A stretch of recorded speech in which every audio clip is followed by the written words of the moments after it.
बिस्मिल्लाहिर्रहमानिर्रहीम। फरमान मुस्तफ़ा सल्लल्लाहु तआला अलैहि वसल्लम जो जुमे के दिन मुझ पर दूसरी पड़ेगा, क़यामत के दिन मैं उसकी शफ़ाअत करूँगा। सल्लु अलल हबीब सल्लल्लाहु तआला अला मुहम्मद। आजिज़ी करना भी अजीम सुन्नत मुबारक है। रशीद अत्तारी रूहानी इलाज लेकर पेश खिदमत है। आज जो हम रूहानी इलाज सुनेंगे ना, वो है याददाश्त, यानी ना कमज़ोर हो, चली गई हो ना, किसी का दिमाग सही ना हो, मतलब उसकी याददाश्त बिल्कुल चली गई हुई है, तो अल्हम्दुलिल्लाह ये आप अमल कीजिएगा। बेशुमार लोग इससे सही हुए हैं। देखो यकीन का अमल होना बहुत शर्त है। जब एक डॉक्टर हकीम की दवाई पर इतना असर है, जो हालांकि वो आम इंसान है, तो जो रब ने जिसको पैदा किया, जिस इंसान उनकी ज़बानों में इतना असर है, तो अल्लाह के कलाम में से नहीं होगा। हालांकि हदीस पाक में है कि जो ना बेहतरीन कोरोना पर बेहतरीन दवा है, और इसकी नई तशरीह में लिखा हुआ है कि बेहतरीन इलाज वो है जो कोरोना पाक से किया जाए ना, कोरोना पाक की आयात से किया जाए। ऐसे भी इलाज करना सुन्नत मार के इलाज करवाएं आप।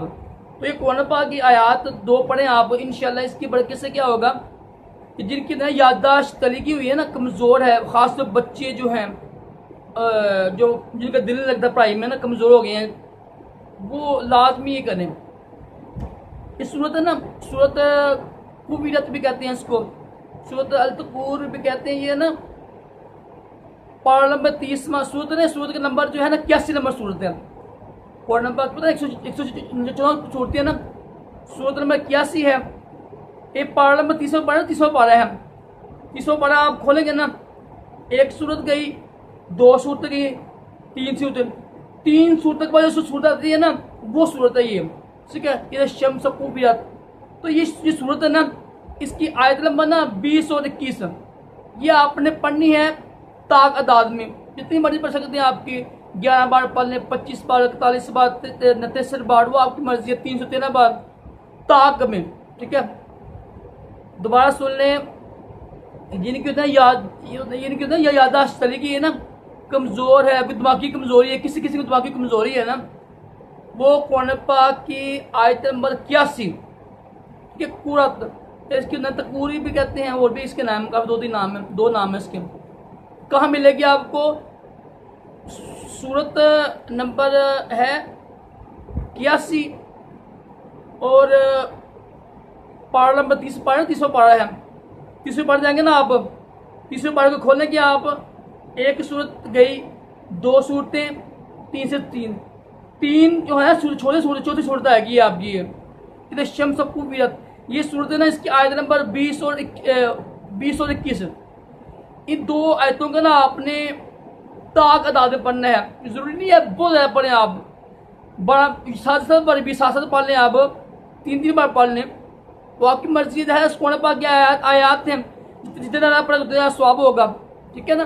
वैसे भी जितने फजूल काम करते हैं ना, कुरान पाक के ज़्यादा पढ़ा गया कुरान पाक को ना, तो ये कुरान पाक की 2 आयात है ना, 20 और 21, इसको आपने ना यानी पढ़ के दम कर देना उस बंदे के ऊपर, इंशाल्लाह उसकी याददाश्त वापस आ जाएगी। अगर कमज़ोर है तो इंशाल्लाह सही हो जाएगी। पढ़ दम कर दें, वो आपकी मर्जी है। अवल आखिर दूसरी पढ़ लीजिएगा, ये बहुत ही मुजरब है, ठीक है ना। ये लाजमी करें आप। कुरान पाक की आयत नंबर सूरत नंबर 81 है, पारा नंबर 30 खोल के जब आप खोलेंगे ना, तो 3 होने सूरत छोड़ के ना, उसके बाद सूरत आती है ये इधर शम्स कुबीरत। तो ये सूरत की आयत नंबर 20 और 21 को आपने ताक अदाद में पढ़ना है। अवल आखिर दूसरी पढ़ें, दम करें, इंशाल्लाह इसकी बरकत से उसकी ये ना याददाश्त वापस आ जाएगी। अगर कमज़ोर है तो ठीक हो जाएगी। ख़ासतौर बच्चे जो बच्चे होते हैं उसके ऊपर लाजम दम करें आप। अल्लाह ताला हम सब को भी तमाम जिस्मानी रूहानी बीमारियों से महफूज के दोनों जहान रखते बनाइए। ताकि सल्लल्लाहु अलैहि हबीब सल्लल्लाहु अलैहि वसल्लम।